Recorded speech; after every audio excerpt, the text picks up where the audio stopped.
The galaxy had been organized for 10,000 years, and every species knew the rules that kept the peace across the stars. From one end of space to the other, civilizations followed the same pattern when they discovered faster-than-light travel.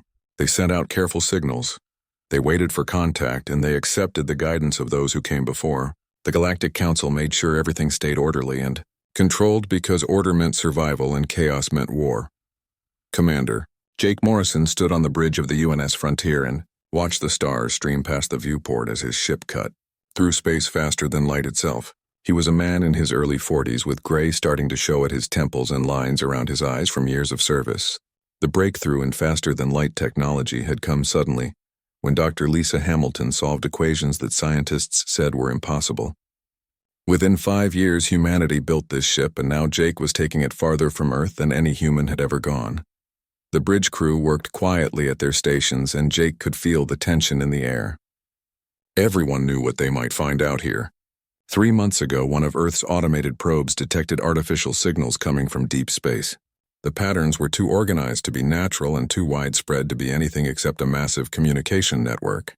Someone else was out here, and they had been out here for a long time. Lieutenant Ryan Cooper sat at the navigation console with his hands moving across the controls. He was young and confident, born on Mars in the first generation of humans who grew up calling another planet home. His voice was steady when he spoke. "We are approaching the boundary now, Commander," Ryan said without looking up from his screens. Chief Engineer Maria Santos checked her displays and nodded. "All systems are holding steady and the full drive is performing better than expected," she reported. Maria was the best engineer in the fleet, and if she said the ship was ready, then Jake believed her. Jake watched the sensor readings as they crossed into what the probe had identified as occupied space. Out here 47 light-years from Earth, the darkness was filled with invisible transmissions that crisscrossed between hundreds of star systems. The galaxy was talking, and humanity had not been invited to the conversation. "Contact," Ryan announced suddenly, and his voice carried an edge that had not been there before. "We are receiving a transmission on multiple frequencies, and it is translating into mathematical sequences. Put it through," Jake ordered, and he stepped closer to the main screen. The message appeared as text after the computer processed the mathematical language into English. The words were simple, but the tone was not friendly. "Attention, unregistered species. You have entered regulated space without authorization. Cease all motion immediately. Await containment. Compliance is mandatory. Resistance will result in sterilization protocols." The bridge went silent, and Jake could hear his own heartbeat in his ears. This was the moment that would define everything. For 300 years, the Galactic Council had been watching Earth without making contact, and now they were issuing orders like humanity was supposed to just obey without question. The message was clear enough. Stop or die. Jake had spent months preparing for this moment, and he had read every analysis and recommendation from Earth's best strategic minds. Some said humanity should be cautious and accept whatever terms the aliens offered. Others argued that showing weakness now would set the tone for every interaction that followed. Jake had made his decision weeks ago, but actually giving the order was different than planning it. "Open a channel on all frequencies," Jake said quietly, and his voice was calm despite the weight of what he was about to do. "Maximum broadcast power." Ryan turned in his seat, and his expression showed concern. "Sir, are you sure?" "Do it, Lieutenant," Jake said, and there was no hesitation in his words. The communications array powered up and sent humanity's response out into the void. Jake had written the message himself and gotten approval from the United Earth Council. But the words needed to come from him, from the person who was actually here facing the unknown. "This is Commander Jake Morrison of the United Nations Ship Frontier, representing the human species of Earth," he said, and he spoke clearly so the translation systems would have no trouble with his meaning. "We acknowledge your transmission, but we do not acknowledge your authority over us. We come in peace, but we come as equals. We are approaching, and we will not stop. If you wish to speak with us, we welcome dialogue. If you wish to threaten us, then know that humanity does not yield to ultimatums." He nodded to Ryan, who cut the transmission, and the bridge stayed silent for a long moment. "Maintain course and speed," Jake ordered, and he walked back to his command chair. "They wanted to know what kind of species we are, and now they know." Maria let out a breath she had been holding. "They are definitely going to respond to that, Commander," she said, and she did not sound happy about it. "I am counting on it," Jake replied, and he settled into his chair. We are not going to start our relationship with the galaxy by crawling on our knees and begging for permission to exist. Karen Hughes spoke up from the communication station. Sir, what if they actually do attack us? She asked, and her concern was reasonable because they were one ship against an entire galactic civilization. Then we defend ourselves, Jake said simply. But I do not think they will, at least not right away. They have been watching us for 3 centuries, and they have seen what humans do when we are pushed into corners. We fight back. Ryan checked his sensors and frowned. Should I prepare evasive maneuvers just in case? Not yet, Jake said. We hold our course and we wait to see what they do next. Sometimes the best weapon is confidence. The ship continued forward through the darkness, and behind them Earth was 47 light-years away. Ahead of them was the unknown, and an entire galaxy that was about to learn that humanity would not be controlled or contained. Jake Morrison had sent a message that could not be taken back, and now he would see if his gamble would pay off or if he had just started a war that humanity could not win. The Galactic Council chamber exploded into chaos as representatives from 47 different species watched the human transmission for the 3rd time. Ambassador Thelnara stood at the center of the circular room, and her translucent body shifted through colors that showed her distress. Her sensory stalks moved in agitated patterns as she tried to process what she had just witnessed. No emerging species had ever responded this way to the containment directive, and she had no protocol for handling such open defiance. Jurist Kralvan slammed one of his clawed appendages against his station, and his reptilian face twisted with anger. This is unacceptable, he declared, and his voice carried across the chamber. Sterilization protocols must be initiated immediately before this insolence spreads to other emerging species. Around the chamber, other representatives voiced their opinions, and the translators struggled to keep up with dozens of languages being spoken at once. Some demanded immediate military action while others called for caution, but all of them agreed on one thing. The humans had broken every rule that governed first contact. Ambassador Pixel spoke through crystalline resonances that chimed like bells. I have reviewed their transmission 17 times, the crystalline being said. They claim to come in peace, but they refuse our most basic requirement, which is submission to council authority during the evaluation period. Thelnara raised her primary appendages and called for silence. As the current council moderator, she was responsible for guiding the response, and she knew that whatever decision was made in the next few hours would echo across the galaxy for generations. She had studied Earth and its people for decades, ever since they were classified as a developing intelligence. Something about their response troubled her, but not in the way it troubled the others. We should consider what this means before we act, Thelnara said carefully, and she kept her colors neutral. The humans say they come as equals, and they refuse to accept our authority without discussion. They all say they come in peace, Kralvan hissed, and he leaned forward in his seat.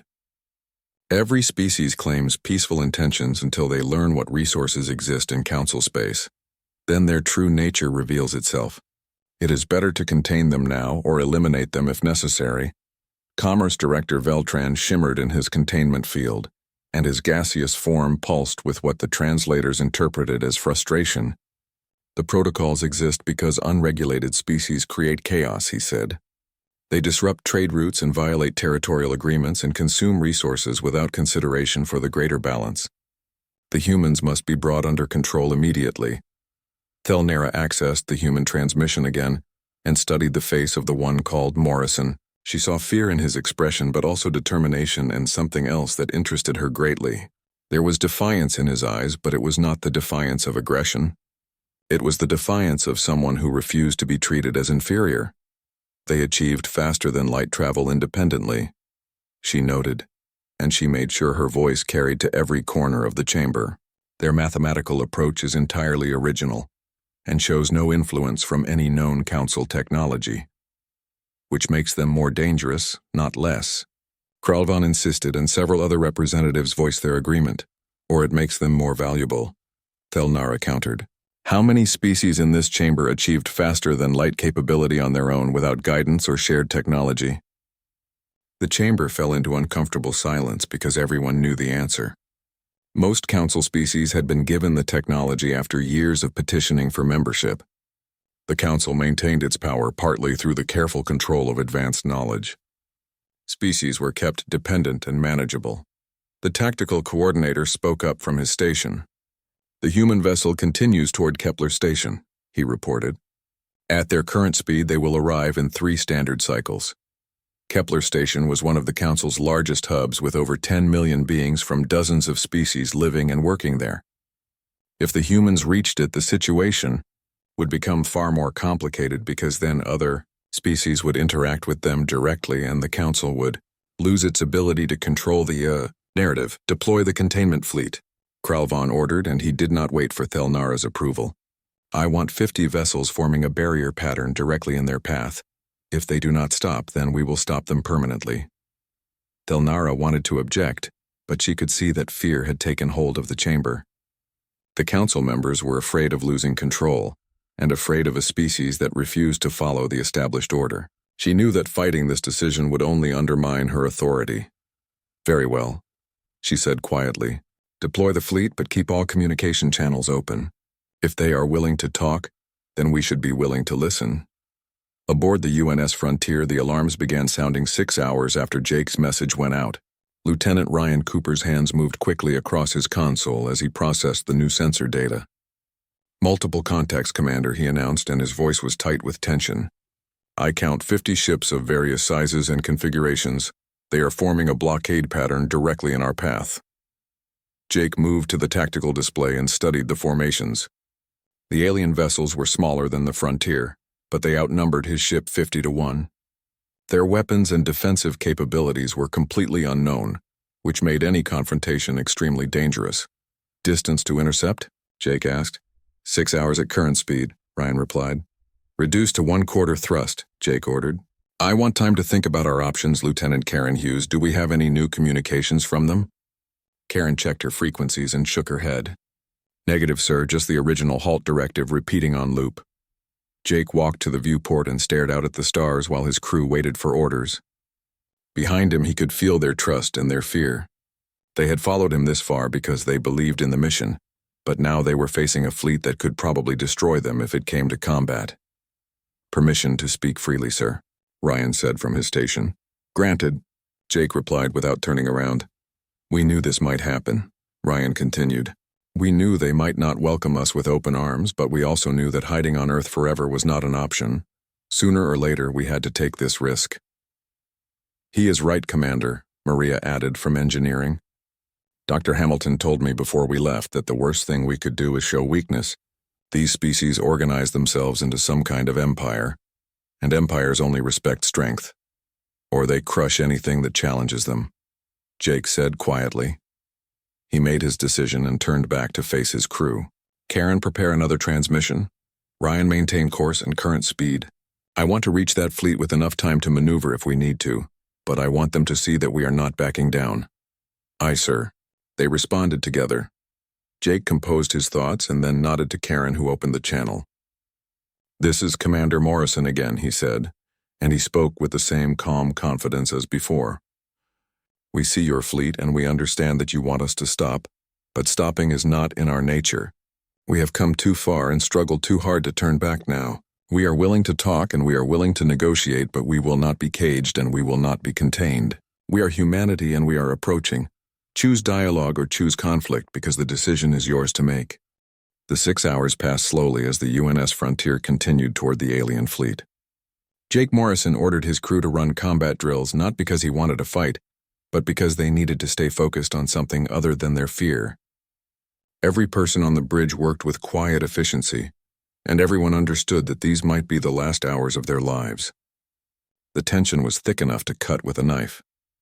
Lieutenant Karen Hughes sat at her communication station, monitoring every frequency for any response from the Council fleet. She had joined the Deep Space program because she dreamed of making first contact and building bridges between humanity and whatever lay beyond Earth's solar system. She had imagined peaceful meetings and cultural exchanges, but not this standoff with 50 warships blocking their path. "Commander, we are receiving a new transmission," Karen said suddenly, and her voice rose with surprise. "This one is different from the automated messages. Someone actually wants to talk to us." "Put it through," Jake ordered, and he straightened in his command chair. The view screen flickered and then displayed an image that made everyone on the bridge stare in wonder. The being that appeared was unlike anything humanity had ever seen. Thelnara's body was translucent and shifted through different colors as she moved. Multiple sensory stalks extended from her head and waved in patterns that seemed to carry meaning. The translation software worked to interpret her speech into English. "Commander Morrison, I am moderator, Thelnara of the Galactic Council," she said, and her voice had a musical quality even through the translation. "I have been authorized to speak with you directly." Jake stood and moved closer to the screen. "Thank you for responding, moderator," he said. "We hope that this conversation could prevent unnecessary violence." "That depends entirely on your next actions," Thelnara replied, and her colors shifted to something darker. "You have entered regulated space without permission, and you refuse to follow protocols that have maintained peace for thousands of years.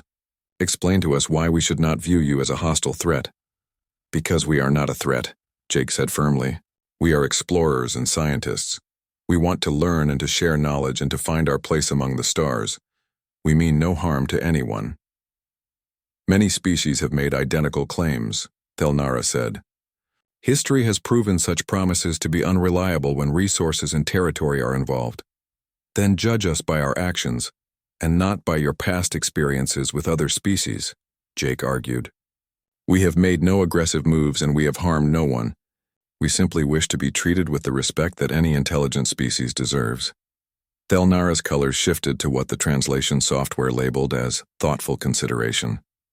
"Respect must be earned, Commander," she said. "In the Galactic Council, new species must petition for membership and undergo evaluation periods that last many cycles. They accept guidance and limitations until they prove themselves ready for full participation in galactic civilization." "How long is one of your cycles?" Jake asked. "Approximately 13 of your Earth years," Thelnara answered. Jake felt his stomach tighten at those words. "You are asking us to submit to your authority for decades before we are even allowed to speak as equals in your council?" "We are asking you to follow the same path that every other species has followed," Thelnara said. "It is the path to peaceful integration into galactic society, or the path to control and domination," Jake said, and he kept his voice level despite his frustration. "Moderator, I have studied Earth's history extensively, and I have seen what happens when advanced civilizations encounter less developed ones. The story always ends the same way, with one side dominating the other and erasing their culture and independence and identity." "The Council is not like Earth," Thelnara said, but there was something in her tone that suggested uncertainty. "Is it not?" Jake challenged. "You demand that we stop immediately. You threaten sterilization if we resist. You mass 50 warships to enforce your will. That sounds remarkably like domination to me." The transmission flickered, and Jake wondered if Thelnara was consulting with other council members. Several seconds passed before she spoke again. "What would you propose instead, Commander?" she asked. "Dialogue between equals," Jake said immediately. "Let us approach your station and let us meet your council face to face. Let us make our case for why humanity deserves immediate recognition as a sovereign species with full rights." "That is impossible," Thelnara said. "The protocols exist for very important reasons that protect both established and emerging species." "Then change the protocols, or at least make an exception," Jake pressed. "We are not asking to join your council right now. We are asking to be left alone to chart our own path through the galaxy. But we are also offering something that might be valuable to you, which is a new perspective and new ideas and new solutions to problems you might not even know you have." "One ship cannot bargain with a civilization of billions," Thelnara said. "One ship can start a conversation," Jake replied. "That is all we are asking for, which is a chance to talk face to face as equals." The transmission ended abruptly and the view screen went dark. For a moment, no one on the bridge spoke.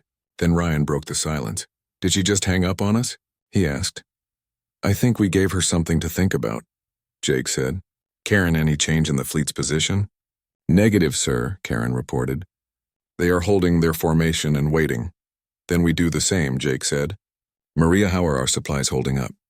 "We can maintain position here for 3 weeks if necessary," the chief engineer answered. Jake nodded. "Then we wait, because sometimes patience is the most powerful weapon we have." But 18 hours later, everything changed. Karen suddenly sat up straight at her station and her hands moved rapidly across her controls. "Commander, I am picking up a distress signal," she said urgently. "It is coming from deeper in council space beyond their fleet.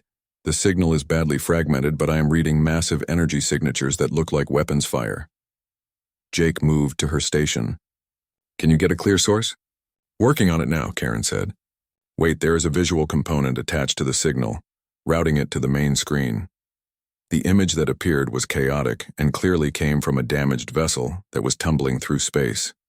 Through heavy static, they could see what looked like a mining colony under attack. Dozens of small civilian ships were trying to escape, while larger warships fired on them without mercy. Explosions bloomed in the darkness as escape pods and cargo vessels were destroyed. They are slaughtering them, Maria whispered, and her voice was filled with horror. Who is attacking? Jake demanded. The attacking ships do not match any configuration in the Council fleet, Karen said. These look like raiders or pirates. They are just killing everyone. Jake watched the massacre unfold on his screen and felt his decision crystallize. This was the moment that would define everything. He could maintain the standoff with the Council, or he could act. Karen, open a channel to moderator Thelnara immediately, Jake ordered. Tell her we are receiving a distress signal and request permission to render assistance. Sir, if we break formation, the Council fleet might interpret it as an attack, Ryan warned. Noted, Jake said. Send the message anyway. The response came back in less than a minute, and Thelnara appeared on screen. For the first time, Jake saw something like genuine emotion in her alien features. Commander, that is the Velix mining colony, she said, and her colors pulsed with distress. The attackers are a species called the Ragath, who we expelled from the Council 20 cycles ago for repeated violations of law. They raid our outer territories and take whatever they want. We have ships responding, but they are 2 cycles away. We can be there in 30 minutes, Jake said. Give us clearance to engage. You wish to fight for a Council colony? Thelnara asked, and her surprise was obvious. Why would you do this? Because it is the right thing to do, Jake said simply. Because those are innocent people dying, and because that is what humanity does. We help those who need it regardless of politics. Thelnara stared at the human commander through the view screen, and her colors shifted rapidly as she processed what he had just offered. The Velix colony was dying, and her own forces were too far away to help. But this unknown species that she had been threatening just minutes ago was volunteering to fight. It made no logical sense according to everything the Council knew about emerging species. They were supposed to be cautious and self-interested and focused only on their own survival. Commander Morris and the Ragath are extremely dangerous, Thelnara said, and she wanted him to understand the risk. They have been raiding our territories for 20 cycles, and we have lost many ships trying to stop them. Then we do not have time to debate this, Jake said. Moderator, will you give us clearance to pass through your fleet or not? Thelnara made her decision in that moment. Council fleet, this is Moderator Thelnara, speaking with direct authority from the central chamber, she announced on the command frequency. Stand down immediately and allow the human vessel to pass through your formation. All ships in range are ordered to proceed to Velix colony and render whatever assistance is possible. Jake did not waste a single second. Ryan, plot the fastest course to that colony, he ordered. Maria, I want full power to weapons and shields. Karen broadcast to the colony that help is on the way. The UNS Frontier broke from its position and accelerated hard toward the Velix colony. The Council ships scattered to let them pass, and then to Jake's surprise, 12 of those vessels turned and fell in behind the Frontier. They formed an impromptu task force racing toward the battle. Those are volunteer escorts, Karen reported. They are matching our speed, and they have armed all weapons. Jake felt a surge of hope cut through his fear. Maybe this was the beginning of something good. Maybe humanity could prove its worth in the most fundamental way possible by standing up for people who could not defend themselves. The Velix colony appeared on the long-range sensors, and what Jake saw made his blood run cold. 5 Ragath warships were circling the colony like predators. They were methodically destroying every escape pod and cargo vessel that tried to flee. Bodies and debris floated in clouds around the dying station. The massacre was even worse than the initial distress signal had shown. Arm all weapons, Jake ordered, and his voice was hard as steel. But I want warning shots first. Give them one chance to withdraw. Sir, we do not know how powerful their shields are or what kind of weapons they have, Maria cautioned from engineering. We could be flying into something we cannot handle. Then we are about to find out together, Jake said. Ryan, take us in.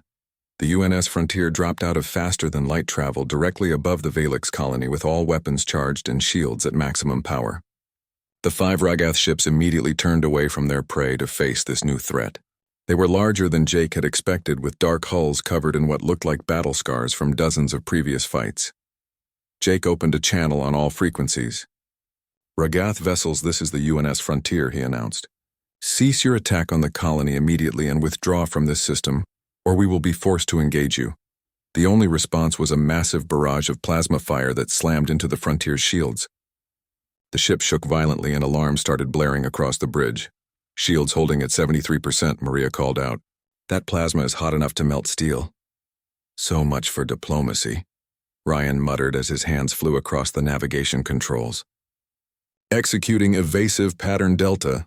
"Return fire," Jake ordered. "Target their weapons and engines, disable them if possible." The battle that followed was brief but brutal. The Ragath ships were powerful, and their captains clearly had years of combat experience. They moved in coordinated patterns, trying to overwhelm the Frontier with concentrated fire. But they had never faced human military technology before, and that gave Jake's crew the edge they needed. The Frontier's railguns had been developed from centuries of theoretical physics research. When they fired, the magnetic accelerators launched projectiles at a significant fraction of light speed. The Ragath shields were designed to deflect energy weapons, but they could not stop solid matter moving that fast. The first salvo punched clean through 2 Ragath vessels and sent them spinning out of control. The missile systems were even more devastating.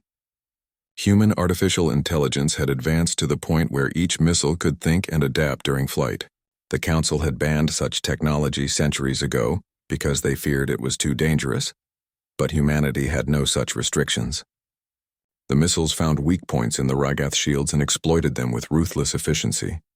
Within 6 minutes, 3 of the Ragath vessels were crippled and running for the edge of the system. The 4th tried to ram the Frontier in a desperate suicide attack, but Ryan saw it coming and rolled the ship out of the way. The 5th Ragath captain made the mistake of refusing to break off his attack on the civilian ships. 2 railgun shots destroyed his engines, and a spread of missiles finished the job. The 12 Council vessels arrived just as the last Ragath ship jumped to faster-than-light speed and limped away from the battle zone. The colony was saved, but at a terrible cost. Hundreds of civilian vessels had been destroyed before the Frontier arrived. "All Ragath vessels have withdrawn or been neutralized," Karen reported.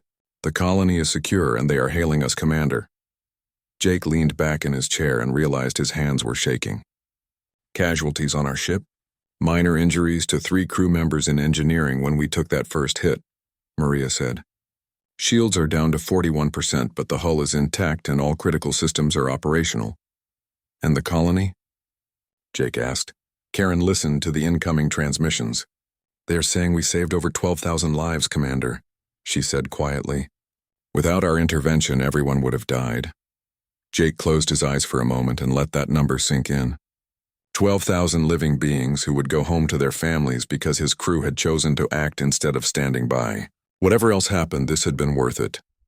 "Moderator Thelnara is requesting another channel," Karen announced. "Put her through," Jake said. Thelnara appeared on screen, and her colors were something the translation software had never encountered before. After a moment of processing, it settled on describing the display as profound amazement, mixed with gratitude. "Commander Morrison, in all my cycles of service, I have never witnessed such combat effectiveness from a single vessel," she said, and her voice carried genuine awe. "You destroyed Ragath warships that have terrorized our borders for years, and you did it in minutes." "We did what needed to be done, Moderator," Jake said simply. "How many civilians did we manage to save?" "Preliminary reports indicate over 12,000 survivors from the colony and the escape vessels," Thelnara answered. "Without your immediate response, they would all have perished. The Council owes humanity a debt." Jake saw his opportunity. "Moderator, we would like to send medical teams and engineers to the colony if you will permit it," he said. "We have supplies that could help the survivors, and our people are trained for disaster response." "Permission is granted, Commander," Thelnara said immediately. "And when you have finished rendering aid, I would very much like to continue our earlier conversation. I believe the Council needs to hear what you have to say, and I believe we need to reconsider some of our assumptions about your species." The transmission ended, and Jake stood up from his chair. Ryan, coordinate with the council ships and set up a relief operation, he ordered. Maria, get damage control teams working on our shields. Karen, start organizing medical supplies and personnel. Everyone did excellent work today, and I am proud of every single one of you. As his crew moved to follow orders, Jake looked out at the damaged colony and the debris field that surrounded it. Humanity had just fought its first battle in space and won, but more importantly, they had proven that their words about helping others were not empty promises. The galaxy was watching now, and the message was clear. Humanity had arrived, and they were not going away. 3 days after the battle at Velik's colony, Commander Jake Morrison stood in the center of the Galactic Council chamber and felt the weight of 47 species watching his every move.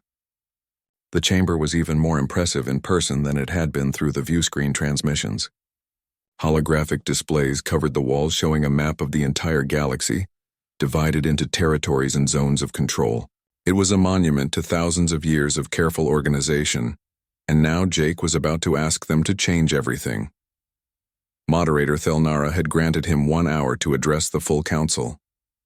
Around the circular chamber, representatives from dozens of worlds watched him with expressions that ranged from curiosity to barely concealed hostility.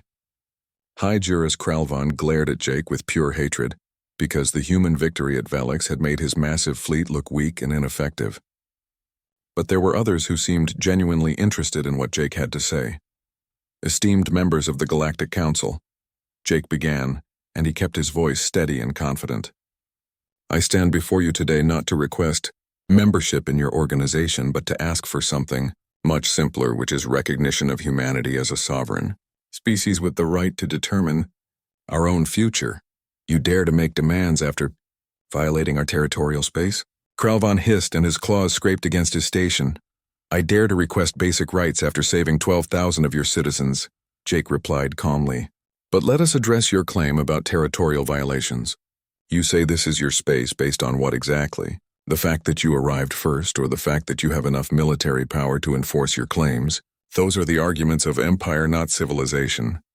A ripple of surprised conversation moved through the chamber. No one had ever challenged the Council's authority so directly in this forum. Commander Morrison raises a point worth considering, Ambassador Pixel said, and the crystalline being's voice chimed softly. We present ourselves as a council of equals, yet we demand complete submission from emerging species. Perhaps we should examine this contradiction. The protocols exist to maintain order and prevent chaos, Commerce Director Veltran argued, and his gaseous form pulsed with agitation. Without these rules, new species would clash over resources and territory. Conflicts would erupt constantly, and the peace we have maintained for thousands of cycles would collapse. Or perhaps, Jake said carefully, new species would bring fresh perspectives and innovative solutions and remind you why you formed this council in the first place. Was it to promote genuine cooperation? Or was it to enforce conformity and maintain control? He activated a small device that projected images from Earth's history into the center of the chamber. My species has made terrible mistakes, Jake continued. We have fought devastating wars that killed millions. We destroyed large parts of our environment. We came close to making our own planet uninhabitable, but we learned from those mistakes and we grew. We formed a unified planetary government that respects regional differences while working toward common goals for all humanity. And you expect us to simply trust that you will continue to learn and grow? Kralvan demanded. I expect you to give us the same opportunity that you gave yourselves, Jake said. Look at your own histories and tell me honestly how many of your species achieved unity through peaceful means. How many had to overcome internal conflicts and divisions? Did anyone step in and force you to behave a certain way? Or were you allowed to find your own path forward? Thelnara spoke, and her colors shifted to thoughtful patterns. The commander raises a difficult question that we have perhaps avoided for too long, she said. We have become comfortable with our systems and our control. Perhaps we have become too comfortable. The Ragath are proof of what happens when species reject council authority, Kralvan countered angrily. They refused our guidance and became raiders and murderers who prey on innocent civilians. The Ragath were expelled for committing crimes against other species, Thelnara said firmly. That is fundamentally different from a species seeking independence and self-determination. There is a distinction we must acknowledge.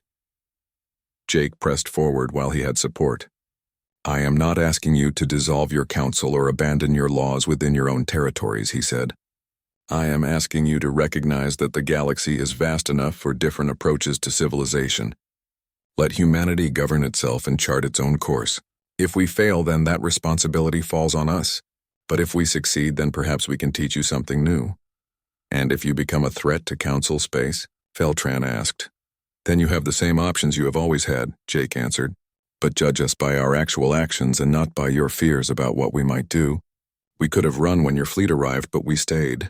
We could have ignored the distress call from Valix, but we responded. We could have demanded payment for our help, but we gave it freely. Judge us by those choices. The chamber fell into heavy silence. Jake could see the internal struggle on many alien faces as they wrestled with ideas that challenged beliefs held for thousands of years. He had said everything he came to say, and now the decision was in their hands. Finally, Thelnara rose from her position. I propose a compromise that might satisfy all parties, she announced. We grant humanity provisional independence for a period of 1 cycle. You will be free to govern yourselves and explore as you wish and engage in trade and diplomacy with any species that chooses to interact with you. However, you will also accept an exchange program where council observers can learn about humanity. While human observers learn about us, at the end of 13 Earth years we will reconvene and evaluate whether the arrangement should become permanent. 13 years of provisional status, Jake said slowly as he considered the offer. That is acceptable to me provided the observers have no authority over human decisions and are present only to facilitate understanding between our peoples. Agreed, Thelnara said. All council members in favor of this proposal, please signal now. Jake watched as lights began appearing around the chamber, indicating votes in favor of the compromise. Not all of them voted yes because Kralvon and several others clearly opposed any recognition of humanity. But when the counting finished, there was a clear majority in favor. The measure passes with sufficient support, Thelnara declared, and her colors brightened noticeably. Humanity is hereby recognized as a sovereign species with full navigation rights and commercial privileges in Galactic Council space. Welcome to the community of worlds, Commander Morrison. Jake felt tension drain from his body that he had been carrying for days. Thank you, moderator, he said. On behalf of all humanity, I accept these terms and I look forward to building a relationship based on mutual respect rather than domination. As Jake left the council chamber, he found Lieutenant Karen Hughes waiting with Ryan Cooper and Maria Santos. They had watched the entire proceeding from a gallery reserved for observers. We actually did it, Karen said, and her voice was filled with wonder. We stood up to an entire galactic government and won recognition as equals. We started something important, Jake corrected gently. Now comes the truly hard part, which is proving that we deserve the trust they have placed in us. How do we do that?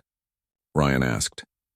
Jake looked through the massive windows that showed dozens of alien ships moving through space around Kepler Station. We do exactly what we came out here to do, he said. We explore and we learn and we help where we can. We show them that humanity's greatest strength is not our weapons or our technology, but our refusal to accept that things must always stay the way they have always been. That sounds good, but will it actually work? Maria asked with a slight smile. Ask me again in 13 years. Jake replied. The UNS Frontier departed from Kepler Station 2 days later and continued its mission of exploration into the unknown regions of space. Behind them, the Galactic Council began the slow and difficult process of adapting to a galaxy that had suddenly become less predictable and more interesting. Some species were excited by the change while others were frightened, but all of them understood that something fundamental had shifted. Across Earth, the news of council recognition spread like wildfire. Humanity celebrated not because they had been accepted into an existing power structure, but because they had refused to surrender their independence and dignity. They had approached the unknown as equals, and the unknown had been forced to acknowledge them. The galaxy had maintained its silence for thousands of years while enforcing rigid control over every emerging species. But humanity had sent a clear warning that things were about to change. We are approaching, they had said, and they had meant every word. Now the real adventure could finally begin, and no one knew where it would lead, but everyone understood that the galaxy would never be quite the same again.